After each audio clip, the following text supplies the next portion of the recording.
जय भारत स्टूडेंट्स। आज हम लेक्चर नंबर 4 जो है वो स्टार्ट करने वाले हैं, जिसमें हम एक्सरसाइज 8.2 करेंगे। सबसे पहले ये बोलना चाहूँगा कि लास्ट लेक्चर आपने ठीक तरह से देख लिया होगा और वो सारी ही थियरी आपको ठीक तरह से याद होगी, वो मान के मैं आगे चलता हूँ। क्योंकि वो थियरी अगर आपको नहीं आ रही ना तो इसके क्वेश्चन नहीं आएंगे, ये एक्सरसाइज आपसे नहीं होगी। सो प्लीज़, अगर आपने आगे वाला इससे आगे वाला मीन्स लेक्चर नंबर 3 नहीं देखा है तो ये वीडियो पॉज कर लो, एक बार वो थियरी जो है वो ठीक तरह से एक बार देख लो। अगर लेक्चर नहीं देखना है तो टेक्स्ट बुक में से इससे पहले जो थियरी कंसेप्ट दिया है जनरल टर्म और मिडल टर्म का, वो एक बार आप देख लो। बाद में ही ये लेक्चर जो है वो देखना स्टार्ट करना, वरना इसमें थोड़ा प्रॉब्लम हो सकता है। ठीक है, तो एक काम करो, वो थियरी जो है वो टेक्स्ट बुक में से एक बार पढ़ लो। तो वो थियरी जो है आपने देख ली होगी, तो स्टार्ट करते हैं। सबसे पहले यहाँ पे ए की वैल्यू क्या होगी? ए की वैल्यू हो जाएगी x, बी की वैल्यू क्या है 3, तो जनरल टर्म क्या है हमारा, और n की वैल्यू भी लिखनी है। हाँ, n की वैल्यू है 8। जनरल टर्म क्या है, TR+1 is equals to NCR A⁻n−r B⁻r। बस अब क्या करना है, a की वैल्यू डाल दो, b की वैल्यू डाल दो और n की वैल्यू डाल दो, तो हमारा TR क्या आ जाएगा? देखो तो TR+1 is equals to 8CR x⁻8−r 3⁻r, ऐसा हो जाएगा। अब देखो तो हमको क्या चाहिए, कोएफिशिएंट किसका, x⁻5 का। तो यहाँ पे x का पावर क्या है, 8−r, तो 8−r इज इक्वल्स टू 5। तो ये क्या हो जाएगा, r इज इक्वल्स टू 8−5, सो ये हो जाएगा 3। सो इसका मतलब ये हो गया T4 निकाल लेते हैं। T4 r की वैल्यू 3 है तो r की वैल्यू यहाँ पे डाल दो, तो T4 is equals to 8C3 into x⁻5 into 3⁻3। हमको क्या निकालना है, कोएफिशिएंट ऑफ x⁻5। तो यहाँ पे coefficient of x⁻5 is equals to क्या हो जाएगा, 8C3 इंटू 3⁻3, ऐसा हो जाएगा। अब 8C3 कैसे निकालेंगे, हमको पता है NCR की formula, NCR is equals to n factorial upon n−r factorial into r factorial. तो यहाँ पे है 8C3, तो वो क्या हो जाएगा, 8 फैक्टोरियल अपॉन 8−3, सो 5 फैक्टोरियल इंटू 3 फैक्टोरियल। अब इसको एक्सपांड कर लेते हैं, तो 8 into 7 into 6 into 5 factorial upon में हो जाएगा 5 फैक्टोरियल इंटू 3 इंटू 2 इंटू 1, सो 5 फैक्टोरियल कैंसल, तो ये हो जाएगा 6, तो 6 कैंसल, 8 7 जा 56, तो यहाँ पे आ जाएगा 56 मल्टीप्लाई बाय 27, सो 27 से मल्टीप्लाई कर देते हैं, तो यहाँ पे क्या हो जाएगा, 0 12 1 10 10 + 1 10 + 1 क्या हो जाएगा, देखो तो 11। यहाँ पे कुछ गलती कर दिया है लगता है, ओके नहीं सही है, क्या हो जाएगा 11। अब देखो 42, यहाँ पे 4 39 2, यहाँ पे हो जाएगा 11 1, सो 4 5 1, तो यहाँ पे हो जाएगा 1 5 2 1। तो ये हो गया कोएफिशिएंट ऑफ x⁻5। आगे बढ़ते हैं नेक्स्ट क्वेश्चन के लिए। चलो आगे बढ़ते हैं। तो क्या होता है यहाँ पे, देखो क्या निकालना है, a⁵ b⁵ जो है उसका कोएफिशिएंट निकालना है। यहाँ पे डायरेक्टली ही मैं जनरल टर्म लिख लेता हूँ। यहाँ पे हो जाएगा tr+1 is equals to NCR, n की वैल्यू है 12, CR a⁻12 - r 2b⁻r into -1⁻r। -1⁻r क्यों लिखा, क्योंकि यहाँ पे माइनस है, इसीलिए -1⁻r लिखा। अब देखो मेरे को क्या चाहिए, b का पावर जो है वो चाहिए 7, ठीक है। तो यहाँ पे मैं कुछ ऐसा लिख देता हूँ पहले, 12CR a⁻12 - r b⁻r 2⁻r -1⁻r, ऐसा होगा। अब r की वैल्यू जो है वो 7 ले लेते हैं। अगर r की वैल्यू 7 लेते हैं सो 12 - 7 वो क्या हो जाएगा, 5। तो यहाँ पे टी आर की वैल्यू हो जाएगी 7, 7 + 1, सो ये हो जाएगा T8। यहाँ पे हो जाएगा 12C7 2⁻7 बाद में -1⁻7 a⁵5 b⁵7 ऐसा हो जाएगा। अब कोएफिशिएंट लिख लेते हैं। सो कोएफिशिएंट ऑफ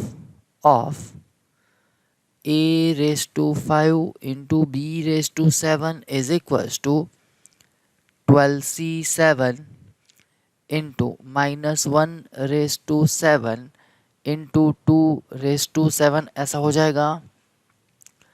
अब 12C7 जो है यहाँ पे मैं 12C7 निकाल लेता हूँ। सो 12C7 तो ये हो जाएगा 12 अपॉन 12 - 7, सो 5 इंटू 7।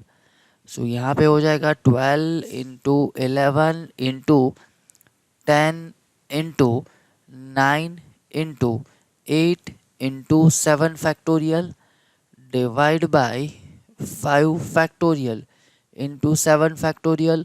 सो 7 कैंसल। तो यहाँ पे हो जाएगा 12 into 11 into 10 into 9 into 8 divide by 5 into 4 into 3 into 2 into 1। बस कॉमन फैक्टर कैंसिल करो, यहाँ पे हो जाएगा 2, ये 2 कैंसिल, ये 3 4 ज़ा 12, सो ये 12 कैंसिल। अब देखो कुछ कैंसिल हो रहा है, नहीं हो रहा है। तो यहाँ पे क्या बच गया है, देखो तो 11 इंटू 9 इंटू 8। तो यहाँ पे हो जाएगा -11 इंटू 9 इंटू 8 इंटू 2⁻7 और इसका प्रोडक्ट जो है वो हो जाएगा -101376 ऐसा हो जाएगा। तो ये हो गया कोएफिशिएंट ऑफ a⁵5 b⁵7। ठीक है, आगे बढ़ते हैं नेक्स्ट क्वेश्चन की ओर। देखो क्या दिया है, write the general term in the expansion of x² - y whole raise to 6। General term लिखना है, बहुत ही सिंपल। देखो यहाँ पे क्या हो जाएगा, a की वैल्यू है x², b की वैल्यू है y, n की वैल्यू है 6। तो यहाँ पे मैं जनरल टर्म डायरेक्ट लिखता हूँ, tr+1 is equals to 6CR x² whole raise to 6 - r -1⁻r y⁻r ऐसा हो जाएगा। अब देखो तो यहाँ पे क्या हो जाएगा, 6CR यहाँ पे -1⁻r एज इट इज़, यहाँ पे हो जाएगा x⁻² 12 minus 2r into Y raise to are. तो ये हो गया हमारा general term t are plus one. Okay, general term ही निकालना था ना, जनरल टर्म निकालना था, तो ये जनरल टर्म मिल गया। आगे बढ़ते हैं नेक्स्ट क्वेश्चन की ओर। अब देखो यहाँ पे भी हमको क्या निकालना है, जनरल टर्म। तो ए की वैल्यू क्या है, एक्स स्क्वायर, बी की वैल्यू क्या है, एक्स वाई, एन की वैल्यू क्या है 12। बस तो डायरेक्टली जनरल टर्म लिखते हैं, T are plus one is equals to 12 C R. यहाँ पे हो जाएगा X square whole raise to 12 minus R, X Y whole raise to R minus one raise to R. जब भी यहाँ पे बीच में माइनस है तो minus one raise to R लिखना भूलना नहीं है। ओके, अब देखो तो क्या हो जाएगा, 12 सी आर एज इट इज, यहाँ पे हो जाएगा X raise to 24 minus two R, यहाँ पे हो जाएगा X raise to R into Y raise to R into minus one raise to R. बस थोड़ा सिंप्लीफाई कर लेते हैं। सो 12 सी आर, यहाँ पे minus one raise to R, X raise to 24 minus R, ऐसा हो जाएगा। क्योंकि इन दोनों का सम होगा ना, अगर इन दोनों का सम होगा तो माइनस टू प्लस वन तो minus one. So X raise to 24 minus R into Y raise to are. तो ये हो गया हमारा जनरल टर्म। ओके, आगे बढ़ते हैं। अब देखो क्या दिया है क्वेश्चन नंबर 5 में, find fourth term in the expansion of x minus two Y whole raise to 12। तो इसमें a की वैल्यू क्या है x, b की वैल्यू क्या है 2y, n की वैल्यू क्या है 12। सो सबसे पहले मैं जनरल टर्म निकाल लेता हूँ। So t are plus one is equals to 12 C r, x raise to 12 minus r, 2y raise to r into minus one raise to r। अब देखो तो क्या हो जाएगा, 12 सी आर, यहाँ पे minus one raise to r into two raise to r into X raise to 12 minus r y raise to r, ऐसा हो जाएगा। तो ये हो गया हमारा जनरल टर्म। जनरल टर्म निकालने को नहीं बोला है, फिर भी हमने निकाल लिया है क्योंकि हमको फोर्थ टर्म निकालना है। अब क्या करना है, T4 निकालना है। तो T4, अगर r प्लस वन जो है वो 4 है तो r की वैल्यू क्या हो जाएगी 3। बस तो यहाँ पे r की जगह पे 3 डाल दो। So 12c3 into minus one raise to 3 into two raise to 3 into X raise to 12 minus 3 into Y raise to 3। तो यहाँ पे हो जाएगा 12c3 माइनस वन जो है उसका पावर 3, तो यहाँ पे तो माइनस आ जाएगा माइनस वन, यहाँ पे हो जाएगा 8, यहाँ पे हो जाएगा x raise to 9 Y cube. अब क्या करते हैं, 12c3 को एक्सपांड कर लेते हैं। सो 12 फैक्टोरियल अपॉन 12 माइनस 3, सो 9 फैक्टोरियल इंटू 3 फैक्टोरियल। सो 12 into 11 into 10 into 9 factorial upon में आ जाएगा 9 factorial into 3 factorial, 9 factorial 9 factorial cancel. So 12 into 11 into 10 divide by 3 into 2 into 1। So 3 3 cancel, 2 2 cancel, यहाँ पे क्या हो जाएगा 2। सो ये हो जाएगा 22, 11 इंटू 2 22 इंटू 0। सो ये हो जाएगा 2 2 0 into minus one into 8 into X raise to 9 Y cube. तो इसका आंसर जो है वो आ जाएगा, मल्टीप्लिकेशन अगर कर लेते हैं तो -1760 X raise to 9 Y cube. तो ये हो गया हमारा आंसर। आगे बढ़ते हैं नेक्स्ट क्वेश्चन की ओर। अब देखो क्या करना है। Find the 13th term of the expansion of 9x minus 1 upon 3 square root of x whole raised to 18। तो सबसे पहले क्या करेंगे, जनरल टर्म निकाल लो, बाद में t13 निकालना है। अगर t13 निकालना है तो r की वैल्यू क्या हो जाएगी, 12। ठीक है। सबसे पहले a की वैल्यू है 9x, b की वैल्यू जो है वो है 1/3√x, n की वैल्यू है 18। अब जनरल टर्म लिख लेते हैं। tr+1 is equals to 18cr into 9x whole raise to 18 minus R into -1 raise to R into 1/3√x whole raise to R, ऐसा हो जाएगा। अब ठीक तरह से देखना, हाँ 18cr यहाँ पे हो जाएगा 9 raise to 18 minus R, denominator में 3 रेज टू आर है तो यहाँ पे मैं ले लेता हूँ 3 raise to R into -1 raise to R into, अब हो जाएगा x raise to 18 minus R upon में जो है वो हो जाएगा x raise to 1/2 whole raise to are.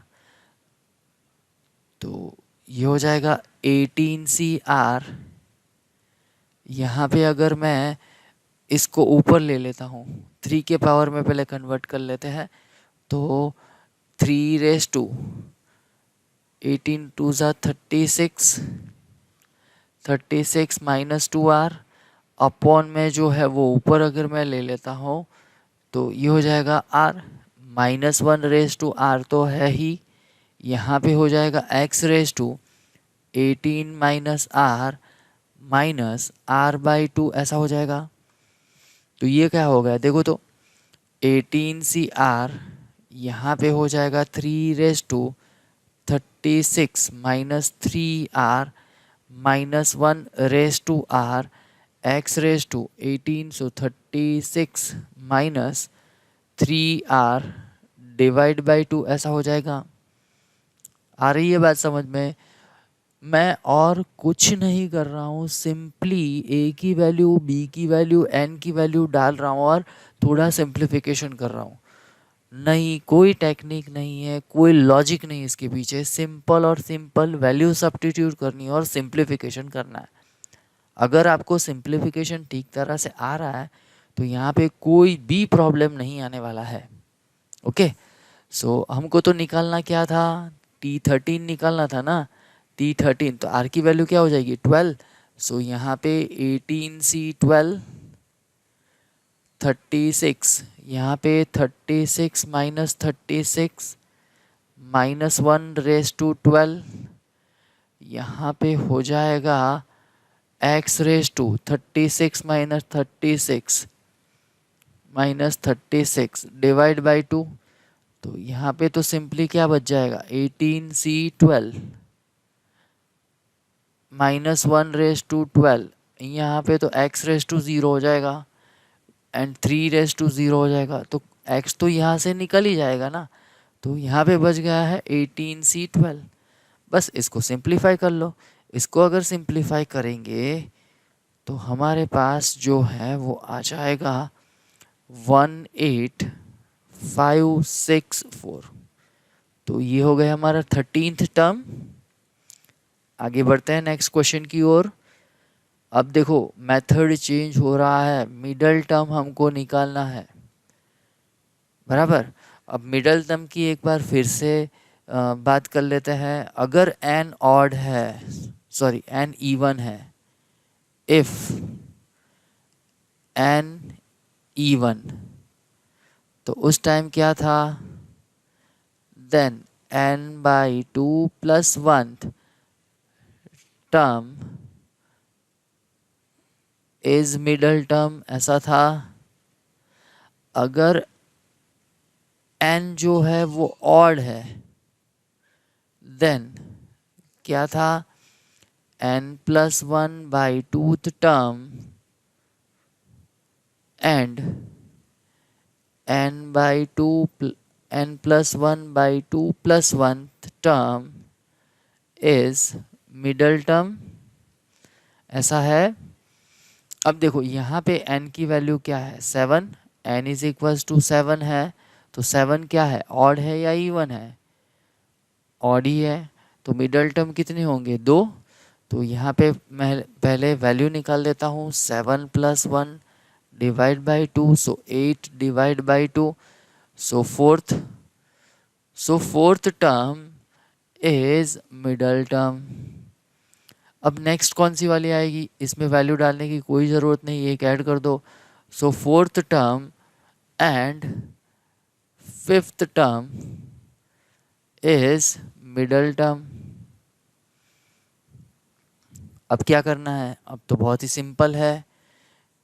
Fourth term निकालने के लिए एंड फिफ्थ टर्म निकालने के लिए सबसे पहले हम जनरल टर्म निकालेंगे। जनरल टर्म से हम fourth term and fifth term निकाल देंगे जो हमारा मिडल टर्म है।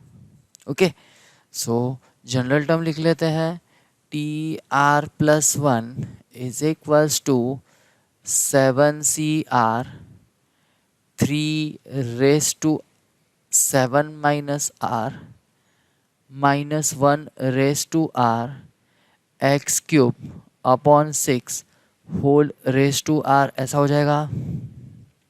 ठीक है, अब थोड़ा सिंप्लीफाई कर लेते हैं। यहाँ पे हो जाएगा 7CR 3⁻7 - R upon 6⁻R into -1⁻R into x⁻3R ऐसा हो जाएगा। अब हमको क्या निकालना है, फोर्थ टर्म निकालनी है। तो r की वैल्यू जो है, फोर्थ टर्म जो है वो अगर हमको निकालनी है फोर्थ टर्म, तो कुछ ऐसा हो जाएगा 7C3 यहाँ पे 3⁻7 - 3 upon 6⁻3 into -1⁻3 into x⁻3 into 3, तो 7C3 यहाँ पे हो जाएगा 3⁻4 अपॉन 6⁻3 इंटू -1 इंटू x⁻9। बस इसको सिंप्लीफाई कर लो। सो सिंप्लीफिकेशन आपको खुद से ट्राई करना है, तो ये होमवर्क। आ रही है बात समझ में कैसे हो रहा है ये। आगे बढ़ते हैं, क्वेश्चन नंबर 8। यहाँ पे मिडल टर्म निकालना है और n जो है वो क्या है, इवन। अगर इवन है तो नंबर ऑफ टर्म्स कितने होंगे, ऑड। तो यहाँ पे सबसे पहले n की वैल्यू जो है वो है 10, तो n/2 + 1 निकाल लेते हैं, तो वो हो जाएगा 10/2 + 1, तो ये हो जाएगा 5 + 1 सो 6। तो इसका मतलब तो ये हो गया कि सिक्स्थ टर्म जो है वो हो जाएगी हमारी मिडल टर्म। तो सबसे पहले हम निकाल लेते हैं TR+1, वो हो जाएगा 10CR, यहाँ पे x/3 whole raise to 10 - R 9y whole raise to R ऐसा हो जाएगा। अब इसको थोड़ा सिंप्लीफाई कर लेते हैं, सो 10CR यहाँ पे हो जाएगा x⁻10 - R y⁻R, यहाँ पे है 9⁻R अपॉन 3⁻10 - R। ठीक है, अब हमको क्या निकालना है, सिक्स टर्म निकालनी है। तो यहाँ पे हो जाएगा T6 is equals to 10C5 x⁻10 - 5 y⁻5 9⁻5 upon 3⁻5। ठीक है, तो इसका थोड़ा सिंप्लीफिकेशन कर लेते हैं। 10C5 x⁻5 y⁻5 यहाँ पे हो जाएगा 3^10 और ऊपर मैं ले आता हूँ 5 को। ठीक है, तो 10c5 3^5 x^5 y^5 ये हो जाएगा हमारा मिडल टर्म। ओके, अब ये 10c5 आप खुद से सिंप्लीफाई कर लेना, 3^5 भी खुद से सिंप्लीफाई कर लेना। आगे बढ़ते हैं। देखो तो क्या दिया है, इन the expansion of 1 + a^m(n) prove that the coefficient of a^m and a^n are equal। तो सबसे पहले हम निकाल लेते हैं जनरल टर्म। सो tr+1 यहाँ पे हो जाएगा m+n cr a^m+n ऐसा हो जाएगा। ठीक है, सॉरी m+n नहीं, यहाँ पे r हो जाएगा, गलती हो गई, यहाँ पे m+n नहीं आएगा, यहाँ पे r आ जाएगा। ठीक है, अब कोएफिशिएंट निकालना है किसका, a^m का। तो यहाँ पे हम m की वैल्यू डाल देते, तो यहाँ पे हो जाएगा m+1, तो यहाँ पे m+n cm a^m। सो यहाँ पे कोएफिशिएंट ऑफ a^m जो है वो हो जाएगा m+n cm। अब कोएफिशिएंट निकाल लेते हैं, a^n का डायरेक्ट लिख सकते हैं, हाँ लिख सकते हैं। कोएफिशिएंट ऑफ a^n ये हो जाएगा m+n cn।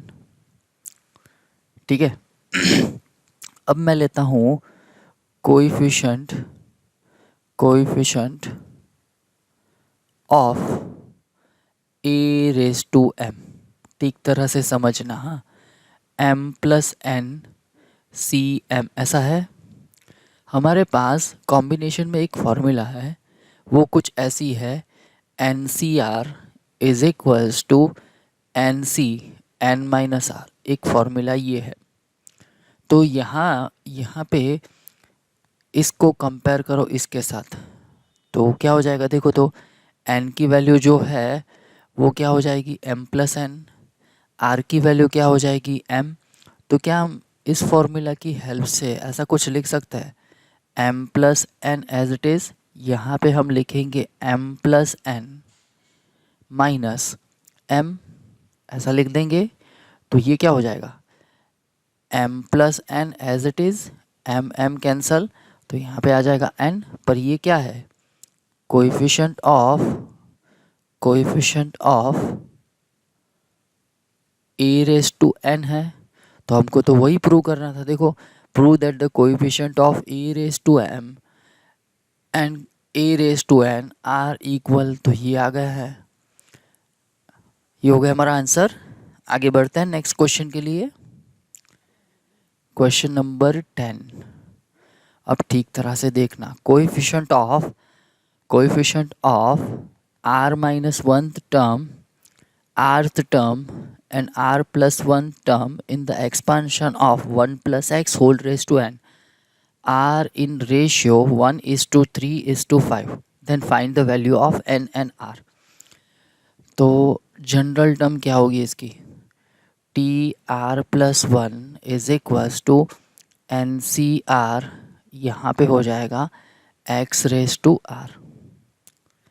ठीक है, सो हमको क्या लिखना है, r-1 टर्म लिखना है, तो यहाँ पे हम लिखेंगे tr-1, तो यहाँ पे हो जाएगा NCr-2 x⁻⁴।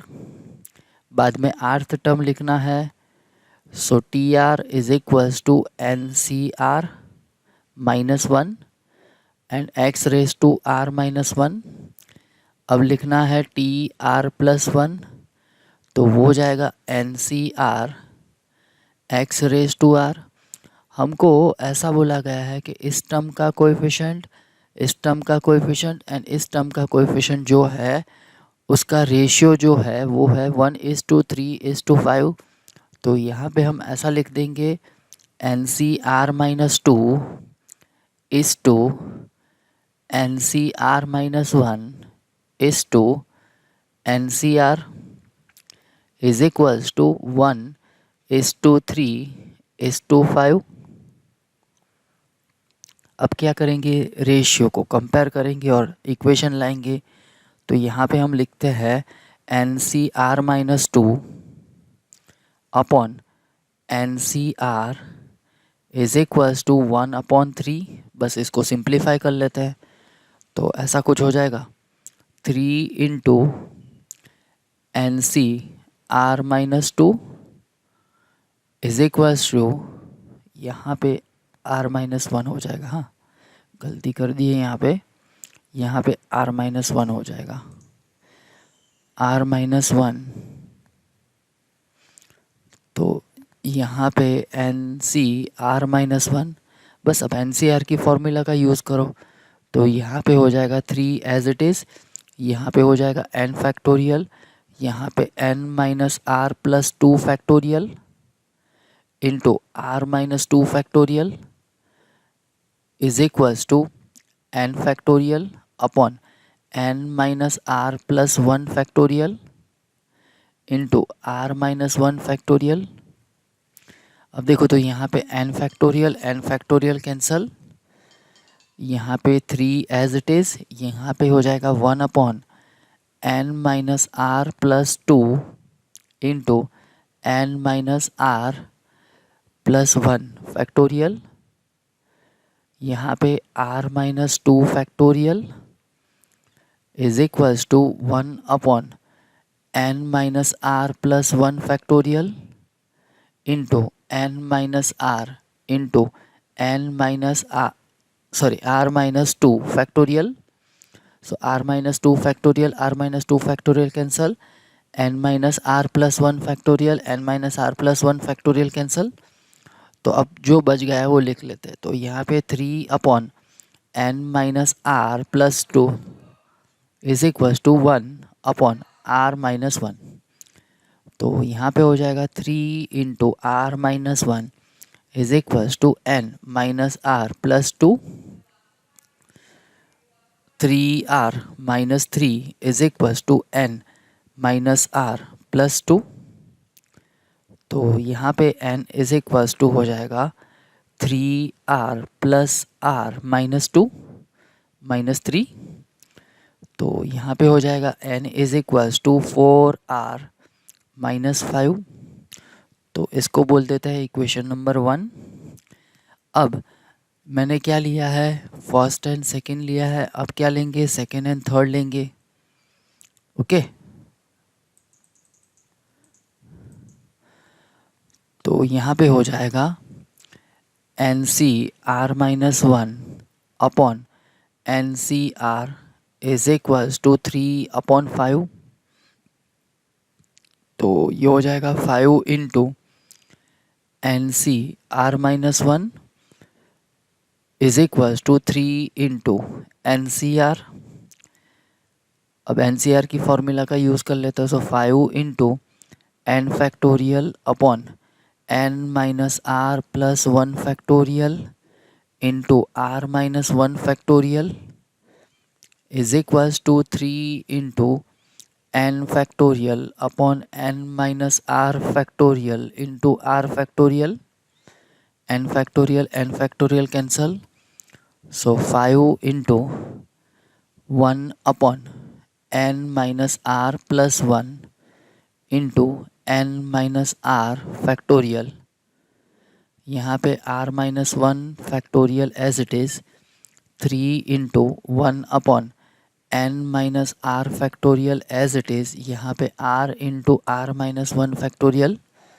अब देखो क्या कैंसिल हो रहा है, n-r factorial cancel, r-1 factorial cancel. अब जो बच गया है वो लिख लेते हैं।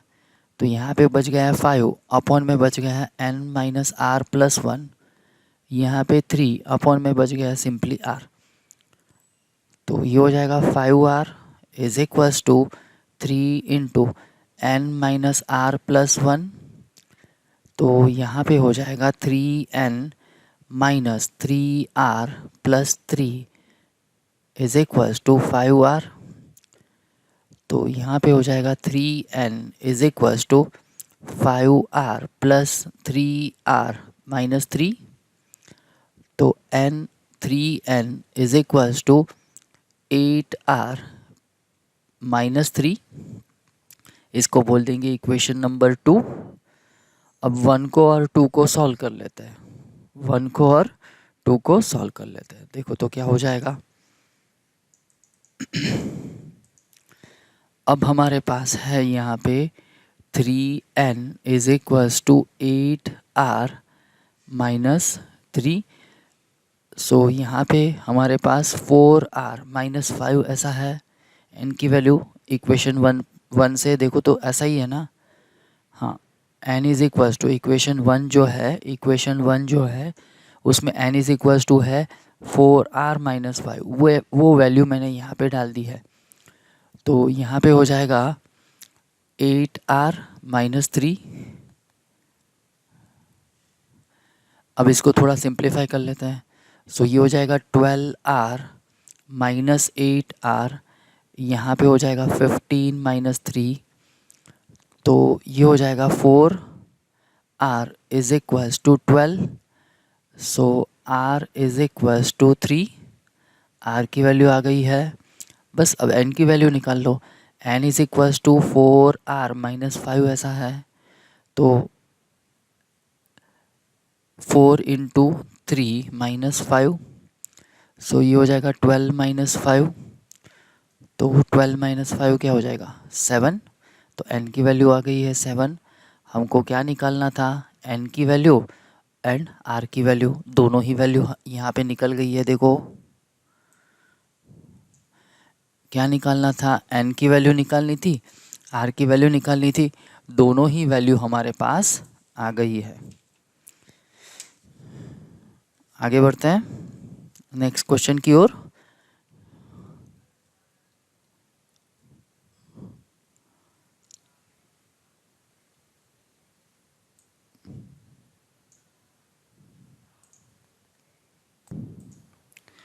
देखो तो क्या दिया है, prove that the coefficient of x raise to n in the expansion of 1 plus x whole raise to 2n is twice the coefficient of x raise to n in the expansion of 1 plus x whole raise to 2n minus 1।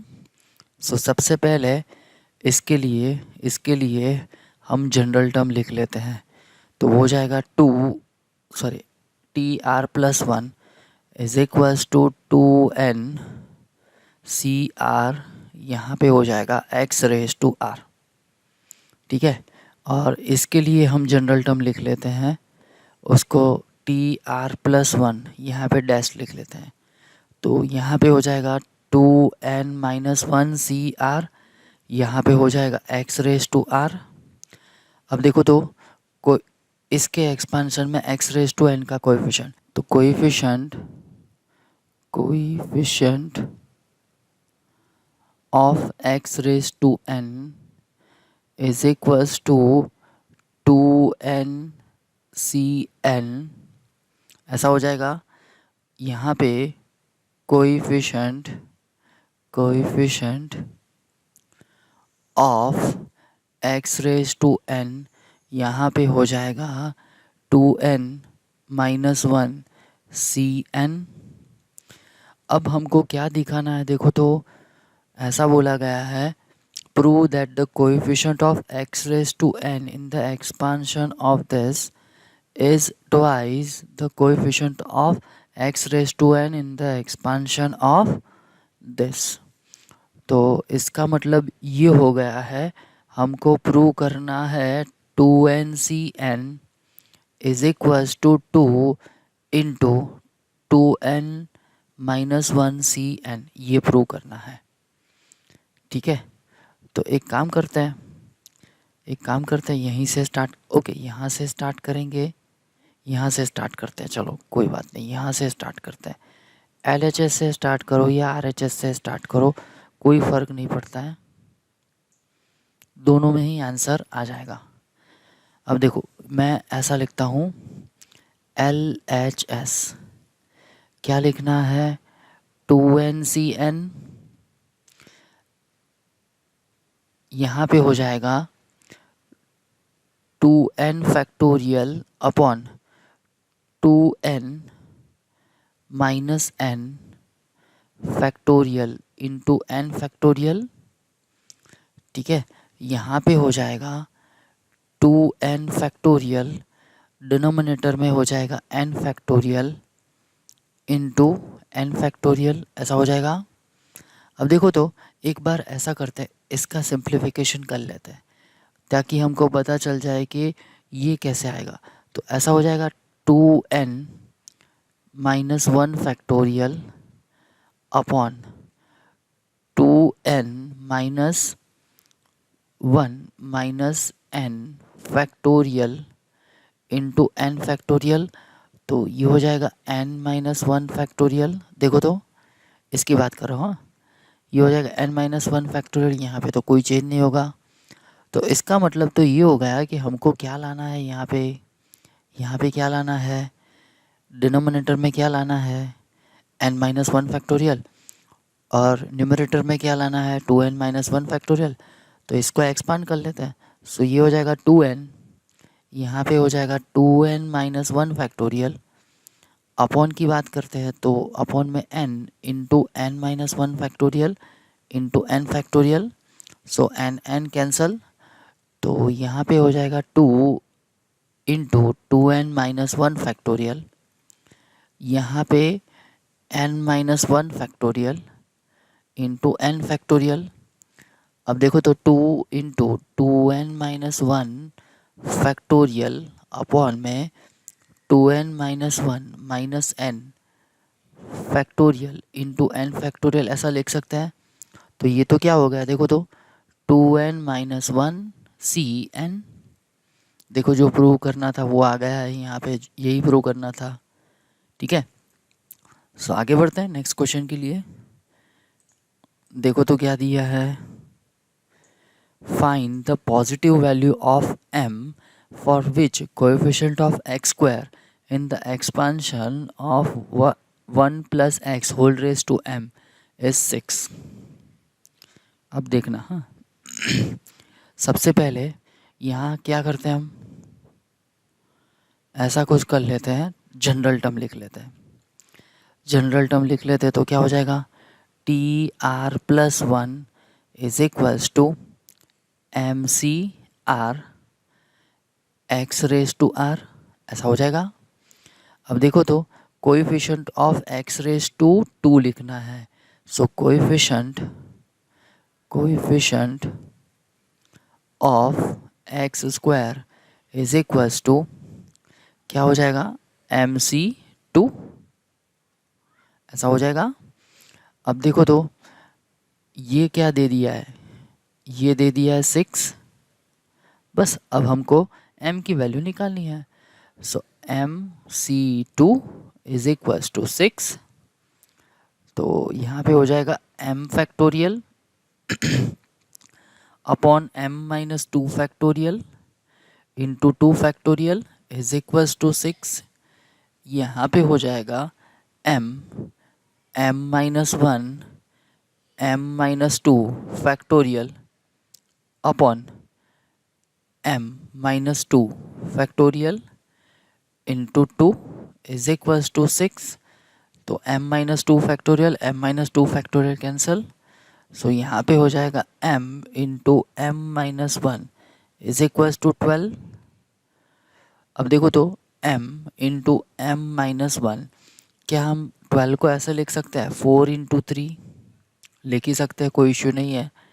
अब देखो m बड़ा है या m minus 1 बड़ा है, obvious m बड़ा है, तो यहाँ पे m की वैल्यू जो है वो आ जाएगी 4। ओके, तो ये हो गया हमारा आंसर। इसके साथ ही हमारा एक्सरसाइज 8.2 यहाँ पे ख़त्म होता है। ये लेक्चर भी यहाँ पे हम ख़त्म करते हैं। मिलते हैं नेक्स्ट लेक्चर में। तब तक जय Bharat. Take care of you and your family. Bye bye.